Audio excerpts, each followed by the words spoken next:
Hello and good evening. Welcome to Uncommon Conversations on Signature Television. Well, of course, we are reaching you from our Cool City studios in ENUGU. ENUGU probably is still the capital of Southeast Nigeria. This evening, we will be interrogating a very, very familiar topic, just a conversation around citizen journalism and professional journalism.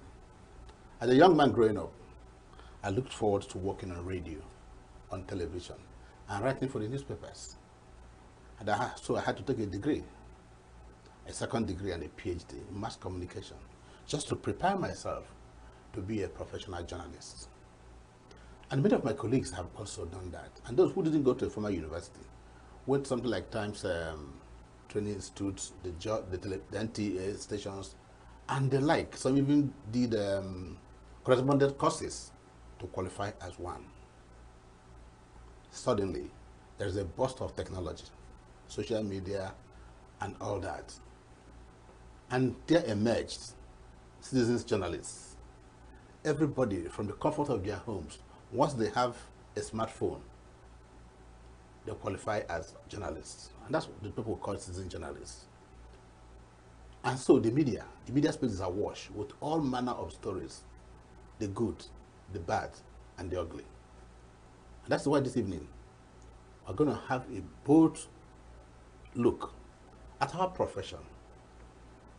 The pen that is mightier than the sword. I don't know whether the pen is still valuable, or is it now the phone?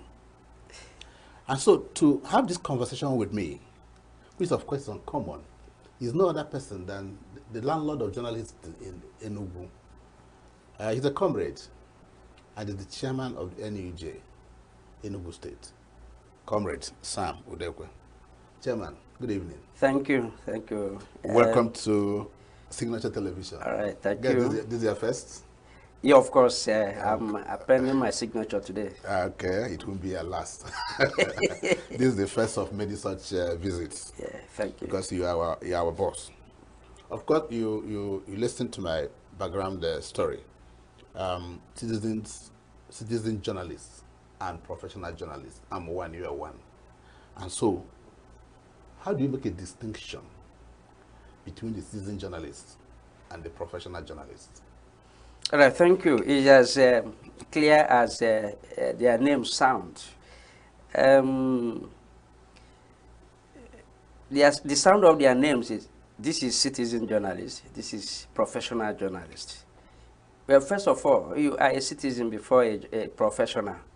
Okay. Yes, when we talk, that very qualifier citizen means that as a citizen you have some rights and nobody is inalienable. Nobody stops you along the path of your rights, except is outside the ambit of the law. And part of these rights is the right to speak, right to pass information, right to do whatever. As a citizen, you have all these rights. So, citizen journalist means that as a person with these rights, you can send information, you let people know what and what are happening around you as a citizen. And today is done courtesy of the technology that the technological evolution and revolution that we are passing through today.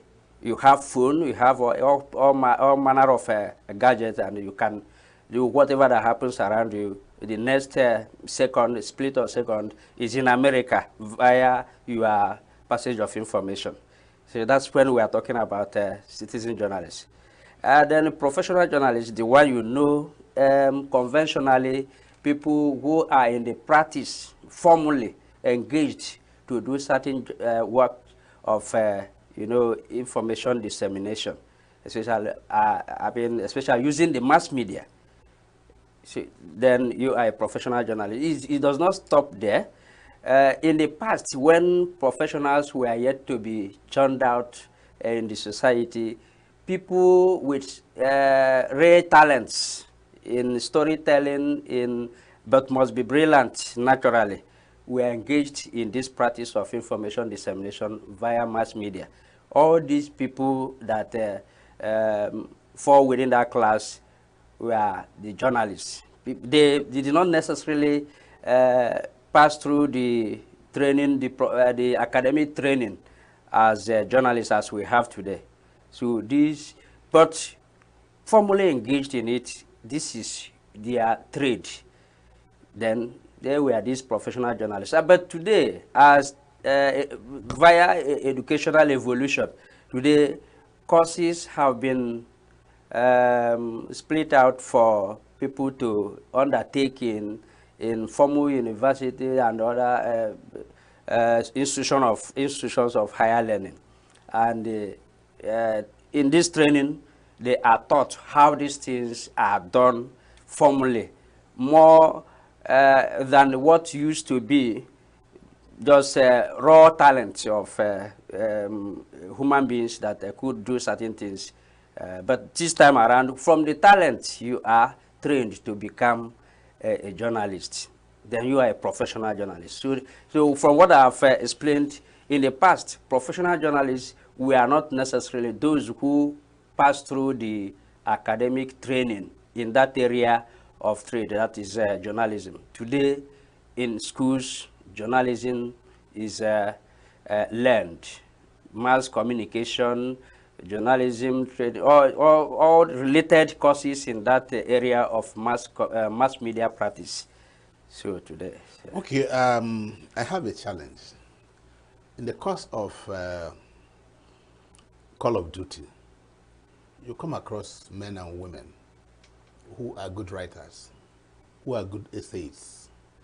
And so, because they can type, they can write, they can speak, they qualify as, they pass themselves around as journalists, information peddlers. My challenge is, if you go back to a village today, Sam, you will find a man, a pattern medicine dealer, who can mix, even during the time of COVID, they will mix all manner of drugs, and if you have malaria, it can be cured. Sometimes they undertake very small, little, minor surgeries in the village. They call them, the people call them doctors. But would those people at any point in time qualify to be pharmacists or doctors? Because they have the capacity to dispense that services.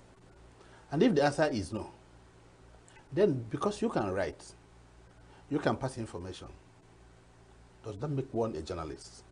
No. Just from my explanation, you can understand that journalism does not end at writing or ability to pass information. It means more than that. So beyond the academic qualifications, so to speak, and training, what actually qualifies one to be a journalist? At least in your own constituency where you are the boss. Yes. So what qualifies one to be a journalist? Today, by the specification of our constitution, for one to become a member of ENUGU, and those that are members of ENUGU are these journalists. For you to be qualified, you must at least attain academic qualification of HND or BSc, yeah, first degree, HND or first degree in mass communication, or any of the related courses as any of these unbundled units. Yes, okay. The units of unbundled mass communication. Relations, yes. Advertising, yes. Creative writing, film and all that. Yes, those units of unbundled mass communication.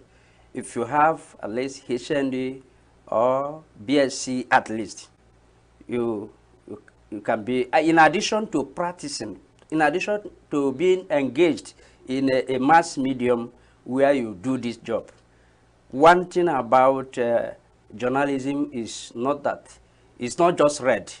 If you read mass communication today, and they go and sit down, you are not a journalist. If you read all these courses and up to today, you have not been engaged in the practice, you are not doing the do, you are not a journalist. That is what is different there. Further, the Constitution specifies that if you read other courses other than like English or these other courses, like theater arts, Like political science? whatever it is. But you have been in the practice of mass communication, in the practice of journalism in a recognized media organization for at least 10 years, then you are required to obtain at least national diploma in mass communication or any of these courses. Okay. So if you add national diploma in these courses to your area of profession, your academic profession, and practice in a recognized media organization, you are qualified to be a member of ENUGU. Okay. Sorry, an addition is also, Yes. if you read another course that is not mass communication or journalism, you can also go ahead to do your postgraduate diploma in mass communication. And for you to do that, it must be, you cannot read biochemistry and you want to do PhD in mass communication and you'll be offered. So it must be something. Okay, the subject combinations. These courses that are related to, that can offer you PhD program in mass communication or any of these courses. When you do it, you are qualified to be a member. Okay, whether you're qualified or whether professional journalist or what you call a citizen journalist, the issue is that information gets across to those who desire it, who deserve to have it. And I learned in the university that what you call gatekeeping, the gatekeeping theory. Yeah. That's number one. And then the agenda setting of the mass media. Would mean I'm a reporter here, and I've covered the story. So I sent that same story to the head office for publication, maybe in a newspaper, or to file in the television house like this. There's an editor who will be like a bridge to ensure that what you are sending is not offensive, so to speak. It's within the ethics and norms of professionalism. Okay? Yeah, of course. That's what you do not find in those who now call themselves citizen journalists. Whatever they see, whatever they can type, they push it to the public, not minding whether it's going to cause some embarrassment, some disruptions. So the gatekeeping theory is not there. How will you, as chairman, react to that? Well, these citizen journalists, so to say, we call them journalists because just to identify the kind of thing they do. Yes. They are doing some things like the journalists. They are citizens who have the right to tell stories. But it's not as if is a genre, is a type of journalism. No, it isn't. They use journalists or journalism to identify the kind of thing they do. They are doing those things that pertain to dissemination. Information dissemination. Dissemination. So they are called citizen journalists. So they are not practicing journalism. They are sending. It is a glorified talk your own set of people. So what it is in journalism, just as you pointed out, for it to be real practice of journalism, there must be gatekeeping. You don't just go and do whatever and you call it journalism. It is not passing through the process of journalism. The reporter has to do his own by gathering the information, doing the story, but it does not end there. You pass it to the next level, where the editor will gatekeep it. If a story is well gatekept, then you see the sieved story that has that professional touch. That is when you begin to talk about journalism practice. Why it is gatekept is that, like our people say, that snake just only one person saw could become a python. So let another person see it, and let it be regulated within the ambit of the law.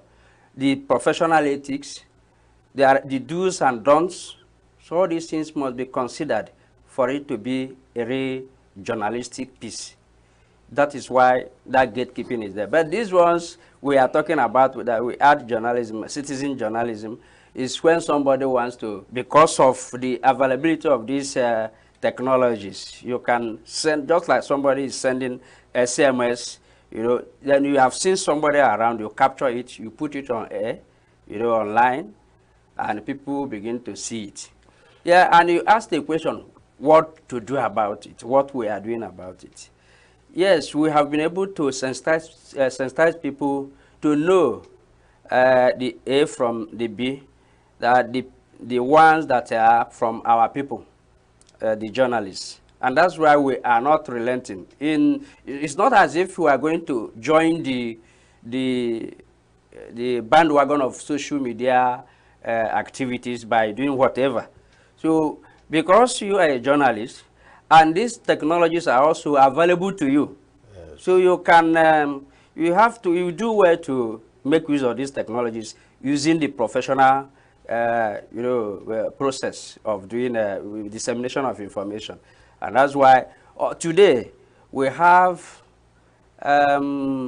online journalists. Yeah. That's why we have a chapel added by this constitution, the current constitution that came in force in 2022.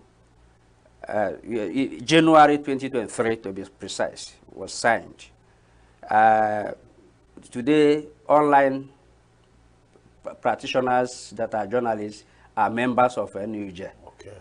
We have corporate online chapel. It's corporate because the media house that must be accepted as an online member of ENUGU must be corporate. It must be registered. Yes. You know, for proper identification, and the people working there from must be people who are qualified to be journalists. Okay. And we have them today. Before then, it used to be the specification of the constitution was those working in mass media like radio and television, the newspapers. So these were the people called, and those who are working in information departments and the state and the federal establishments.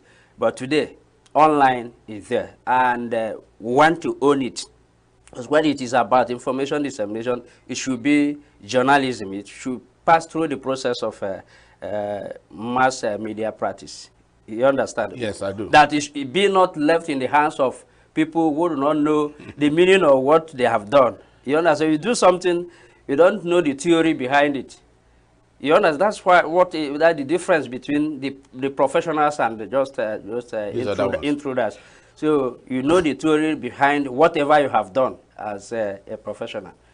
Okay, Chairman and comrade, citizen journalists have proven once, twice, 3 times, and many counting to be useful in certain information dissemination. Journalists cannot be everywhere. And you could find one in a remote area witnessing an event who then either films it, uploads it, and the professional journalists can pick from it and develop further into a powerful story. So that means the citizen journalist is important. In your view, how important are they? Yes, nothing is entirely useless. When we are talking about the economic importance of anything, we also talk about those negative aspects of those things, because people also earn certain advantages from that negative effect of what one has done.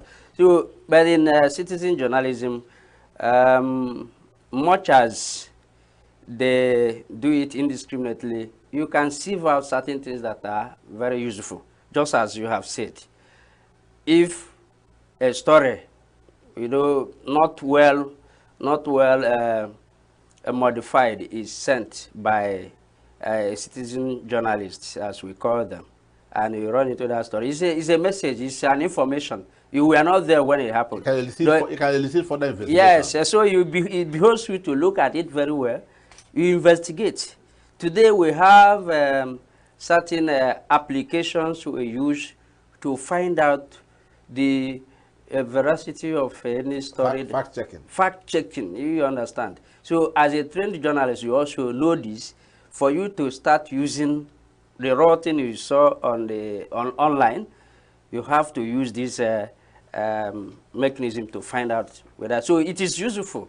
The practice of these citizen journalists is also useful, but it is good that people are careful about it. Even the innocent audiences that run into these stories are also sensitized. We tell them, if you see a story that is not from a verified, source, you look at it 2 times before you start peddling it. But you see, all negative stories are very attractive. When they see that thing that is negative, so this is happening, they are fast at peddling it as rumors, and sometimes because it is coming through a gadget like this, from somewhere, it is something that it looks very corporate to use phone. You understand? Say, we saw it online. Oh. So this is true now online, But if you sensitize them that not everything that you see online is true, they have to be more careful in consuming those things, that they do not swallow everything hook, line, and sinker. Has it occurred to you, comrade, that these citizen journalists have unconsciously taken over the agenda setting for the real journalists? I'll give you an example. If you watch most of the television stations, virtually everyone have what they call trending stories. Trending stories. And these are happenings in different parts that ordinarily the traditional media may not capture. And so when these journalists upload that, it can become a point of conversation in the traditional media. Yes. And when it becomes a subject of conversation, that means an agenda has been set. To that extent, how can the professional journalist marry the citizen journalist for a more effective information dissemination? Yes. Yeah, how do we cooperate? How do we marry them? Yes, we marry, these practitioners not in a formal way, because you can't bring non-journalists into association with what we are doing. What we do is, as a journalist, you have the news for the news. You also have the news for good stories from these citizen journalists. You have the news for it. You use it. You use what they do to improve what you are also doing. Even before the era of this citizen journalism, we also used to get materials for our stories, for our practice, from citizens. We call them sources. Yeah, sources, you understand? So the same way, we use these citizen journalists to gather stories, gather ideas, facts, certain things that we use, to generate even journalistic piece. You understand? So certain things you hear from these people, you can use it, peg on it, and you start doing some journalistic work. So we incorporate them not formally. The only way we have done formal thing using the technologies of today is by ensuring that we use these available technologies. Journalists operate these things, and they are known as journalists. It is very important to also recognize the advantage accruing from the activities of the citizen journalists. If you must improve today, because certain times you see when a horrible event happened and somebody just captured that scene, where maybe a madam, a madam is maltreating a house Yeah. help, and somebody will capture it and throw it, I mean, to the online, and you run into it. You investigate and know I mean, because what is true, you always know it. Something that was captured raw and you saw it, you begin to use it. We use such things. Of course. Yeah, so it's useful also. Several child molestation, Uh, domestic molestation, Yeah. child abuse have all been actually uploaded Yeah. by citizen journalists. Of course. I'm going to ask you a question. Do you think that citizen journalists pose a threat to professional journalism? Yes, there's a threat because there is already a confusion in society. So nobody, some of them, especially those who are not well informed, won't know the one that is true. When you are telling a story, you may be telling the true story, but they may believe more in that one initiated by the citizen journal because there are negativities there. People want to hear these negative things. When you want to tell the story with regulation, bearing in mind that there are ethics and laws of journalism, you are using it to tell the story. They will look at your own as being doctored, not knowing that you are doing it professionally. They say, we heard that we are 100 persons were killed, and you are now telling us that is not no fewer than 50 persons. We are killed. Because even the person that is telling you that 100 persons were killed didn't take any count, couldn't have gone into that field and be counting dead bodies. Huh? The person didn't do it, but you see 100, over 100. You have told you, but accuracy is sacrosanct in journalism. Accuracy, truthfulness, and all the facts. You understand? So you are using these elements to tell your story, but this other person is a raw person in that practice. He just told the story 100 persons when he did not take any count. Yes, that takes me to balanced reportage. You know, if you're a trained journalist and perhaps you are following a story, and the story, somebody has said his own side of the story, it is incumbent on you that you should talk to the other person. Yeah. And that when you've done that, you said, this man has done that. However, when our reporter got to that man, so you balance the story. Yes. And he's developing. The citizen journalists, they don't do that. They don't. And that's a bigger threat. The danger of a one-sided story. Yeah. That's what it is. And since you can't punish them, how are you managing these quote and unquote very fake news stories that emanate from these people? Yeah. So what you do is do your own better. Try to convince the audiences that this is what it is. And try to, from time to time, sensitize, go into certain events of telling the public what actually are happening by doing your own very well with actualities, and people will get to know it. You understand? You can't punish them because they are not within the bit of your profession. Our profession. So, okay, comrades, we're going to take a short break. When we come back, we're going to continue the conversation around ethics, around what our colleagues are doing. Breaking the law, we'll talk about white envelope, black envelope, and the rest.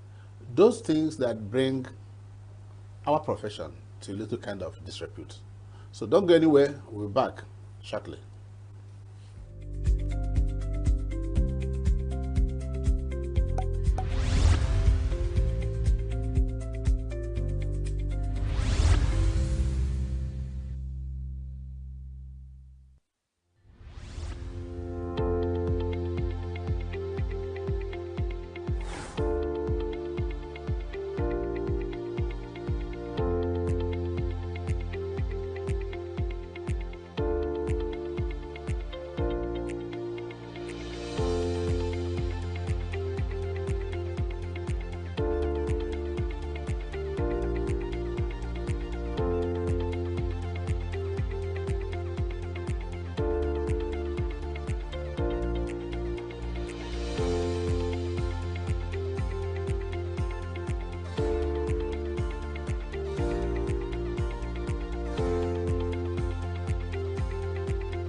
You are still watching Uncommon Conversations on Signature Television. We're still reaching you from our studios in ENUGU.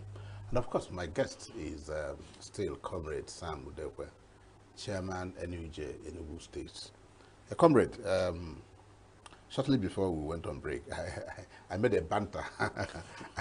I talked about white envelope, brown envelope, black envelope, green envelope, and many people. I'm going to link it to what they now call stomach journalism. Is that a concern? What is it? Well, it's no longer shocking because it has stayed for decades, if not close to a century. The story of brown envelope today is white envelope. These are the negativities of every trade. In every trade, you see people who are cutting corners.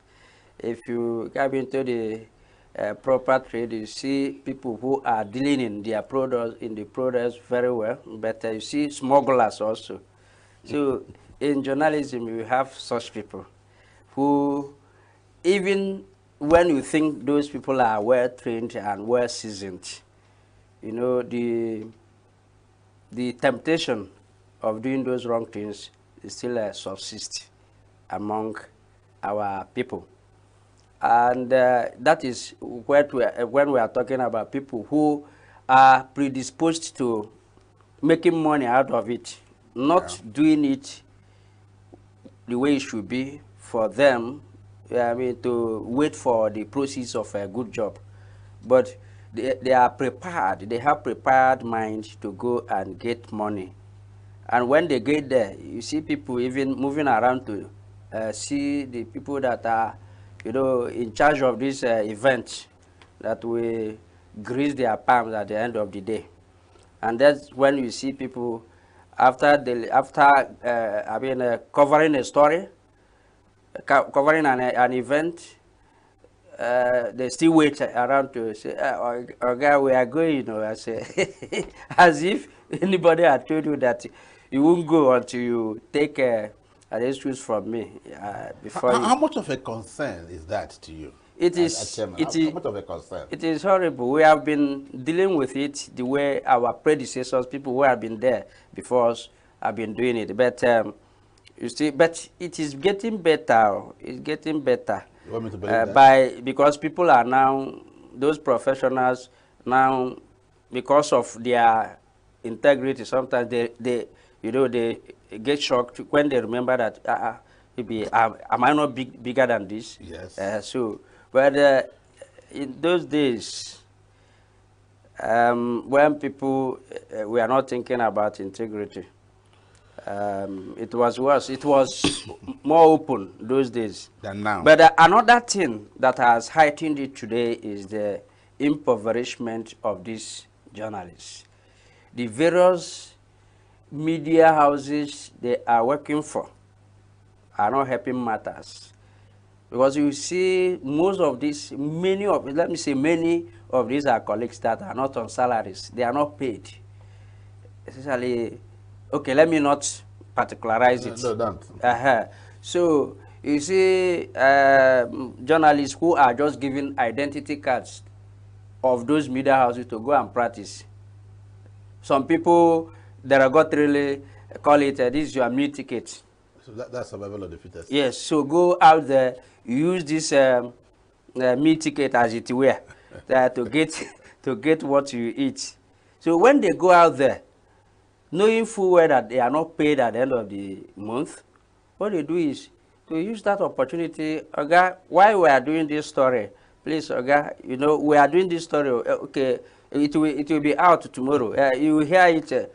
So all these stories are for the man to know that there should be gratification for them to do it better. So that is one of the things. So we call on these employers to do better, because these are professionals that are in the field. It's no longer what it used to be those days. Somebody who went to school and you know, got prepared to do this job for you. You know, the dignity of human person means that you have to deal with that person what he deserves, not anyhow. So and then even if it is little, you let the person be placed on salary, and you should understand. So when you tell you have just told you are worker that you go out there, I'm not paying you, go and use this, and this is your implement, go and use it and work for us, gather stories for us, let our newspaper or whatever, our content be rich. How can it be rich? The person has to enrich himself first of all. Okay, Chairman, there's another disturbing fact that I've witnessed, and it's more with online journalism. And even again in the print, and not what you call a copy and paste journalism. A story breaks out. Journalist A goes to cover the story, writes the story. And then suddenly, you see the same story, word for word, ease for ease, word for word, on various other platforms. The only thing that the byline will change, but it's just the same verbatim, unedited, copy and paste. I'm sure you must have come across this. Of course. The only place you won't find it exactly that way is bringing down the quality of discourse, bringing down the quality of reportage. So, Copy and paste journalism. copy and paste. Copy and paste journalism. In a formal way, we call it plagiarism. And that's what it means to know the ethics of what you are doing. When you plagiarize another person's work, what is seen on the page or in this newspaper is what also there, verbatim, just as you said. I've come across it several times. Online, print media. Today, even the brokers have joined it. Do you know how? How? Most of these broadcast stations don't go out there to cover events themselves.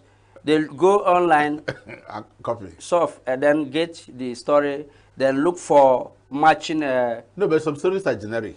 Yeah, Let me give an example. yeah, If, okay, let's use the 2 days ago, or thereabout, the president signed the Southeast Development Commission, Yeah. and Ohanese issued a release. yeah, The concept of Ohanese's release is generic. yeah. Of course, the release. Yeah, of course. It's generic. Yeah, So anybody, if I'm like I have this my program, and I'm going to make use out of it, I could, whether it was published on a platform, I can have it. of course. But if you are giving it a specific headline, for me to copy a headline verbatim is plagiarism. It's plagiarism. Yeah. So but the content of the release is generic. Of course. Okay. Yeah, that's the source is an identified source that made that statement. Yes. Your different media houses can, follow the same way. But what I'm telling you is that it's horrible, but it's shameful of our colleagues that if you are a professional, you are most of the time you are ashamed of writing what another person has written as your own. An event that was covered, many of you, all of you were there. You covered the event, and one person's write-up becomes the uniform of that publication. You understand? So it is bad. It's bad. So they have to be aware of their integrity and stop doing that, because how can even the readers look at you as journalists? Who the same thing I read in the other newspaper or online here, that's the same thing I have seen now. So what is different? Just the byline, as you said. Just the byline. So it's not good. It's unethical. It's not good. Okay. I'm going to approach another matter, and I hope you handle it with the carefulness it deserves. And that's what they call political interference in the practice of our profession. You will find that lots of journalists are compromised politically, that the worst investigative journalism, the hallmark of journalism, to unearth, to hold those in government to account. That's our mandate. And bring that to the public, all sides of the story. Today, I don't know what I call it advocacy journalism, but I prefer to call it political interference, where journalists now wait for a handout from government sources and just write it that way. In the past couple of years, cast your mind back, have you encountered where journalists are victims of political interference? Meaning that they're not doing their job, that we should do that because politicians have, one way or the other, compromised them. Of course, it happens. Up to today, it happens that politicians want you to do that work the way they want. You are operating within their areas of authority, and there are laws all over the place, and if you don't do it the way they want, even when you refuse to take the gratification, your life is threatened. It happens. And it is not just today. Those days also, even when investigative journalism was thriving very well, our dogged colleagues that went out of their way to do the right thing were also victimized. Today, due to pecuniary interests, people, the economic situation today, and you see that it is juicy to be in the good book of these politicians. Our colleagues are, roped into that behavior. And much as I blame our colleagues, it is these politicians, they should be more responsible. When people are doing their job, interference is not the best. If that, even the medium that is publishing your story that way is known for that, how many persons do you think will believe that content? The stories this medium, tells about you, because they know that it is always compromised. So allow them to do certain things objectively.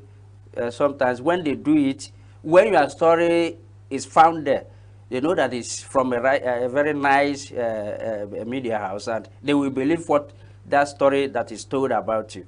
So they should allow us to do our job, the way it should be. Somebody, we know that... somebody, you're sounding beggarly. You're sounding beggarly. They should allow you. Let me put it this way. If somebody elected a governor, yeah, he swears to an oath, and it's derived from the Constitution, and somebody is a speaker, and somebody works for government, and you derive your power from the Constitution to educate, to inform, and to hold those that were elected to account. And we have now got into that constraint for the politicians. You're saying that they should allow you do that. Sounds beggarly. Of course. Why I sounded that way is that... I was hoping you're going to ask your men, do your job. That's their professional duty. Yeah, of course. I know they are expected to do their job the way it is supposed to be. Because just as you pointed out, we derive our powers also from the Constitution to hold the government accountable to the people, to serve as watchdog of society, mounting surveillance on the society. So that's what we do, ordinarily. But when you are overwhelmed by these politicians, so why I sounded that way, is for them to know that we also have our rights to do our duties. If they have more power over us by that influence, wielding that influence against us, sometimes we are subdued into certain acts that are not supposed to be. Just as, because you derive from the past examples where people had their lives ended by, going against this issue. And you may not know who was responsible for the person's sudden disappearance. So that's why I said allow us, so that we do our job with unhurt. You understand? Okay, are you worried about fake news? Fake news is no longer about the citizen journalists who write or verify it. Are you worried that even professional journalists have taken delight in publishing fake news? Of course. Of course. Some people are paid for that. That's what we are talking about, political influence. So do you have sanctions for them? Of course. That's why we have, when I mean, any publication, any broadcast is malicious against you. You know, something that never happened. And our colleague, you know, went out of his way to do a story that is not true. I mean, especially if it becomes something that in the public domain that this thing is not true, the person has a common pants. The disciplinary arm of the ENUGU, does it still work? Of course, the Ethics and Disciplinary Committee, its life is as long as the elected executive of that time. How many people have you tried? Huh? How many people have you tried? We've in the past 2 years, there was You may not mention the name. no, there was a report submitted by that Ethics and Disciplinary Committee of our state council here. One report has been submitted, and we are working on it. It has been submitted, and there is a sanction spread out for that person to enjoy, as it were. So, Okay. and I thank that committee headed by Comrade Sabasino Kafo.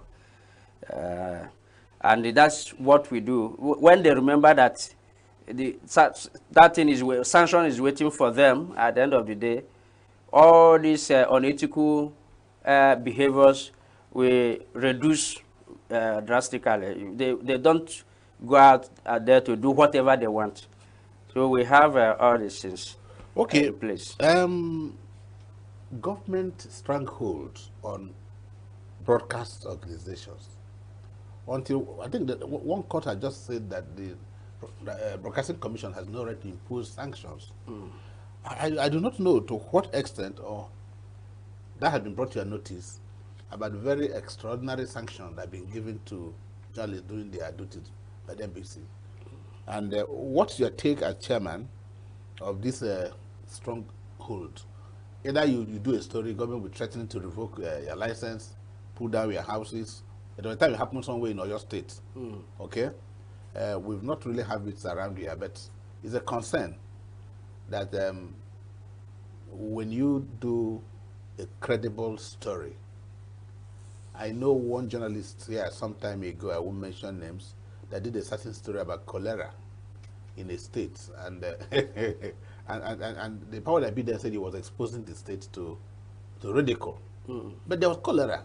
The image of the state to disrepute. The image of the state to disrepute. So they are not talking about the alert raised by that journalist for people who are traveling to that state to get themselves prepared very well so that you